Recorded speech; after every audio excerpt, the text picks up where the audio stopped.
Today, guys, the unbreakable blob has won. If you watched the unbreakable blob part 1 and the unbreakable blob part 2, we're going to repair the unbreakable blob. I have 4 tissue Kleenexes and 1 sheet of tin flannel. So we're going to just all kind of clump this into one big blob. It's like CPR. Yeah, this is my hammer. Okay, next we're just gonna add a couple of those and one of those. Wrap, wrap, wrap, wrap. Good, and guys, now we're just gonna add the tin foil. There might be a part 3 to Unbreakable Blob.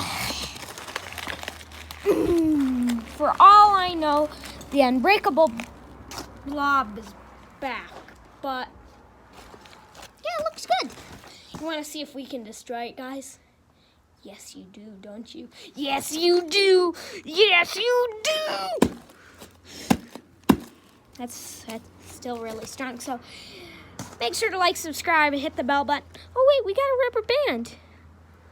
Pew! Ooh, that was fun. Make sure to like, subscribe, and hit that little bell button down below. See you guys next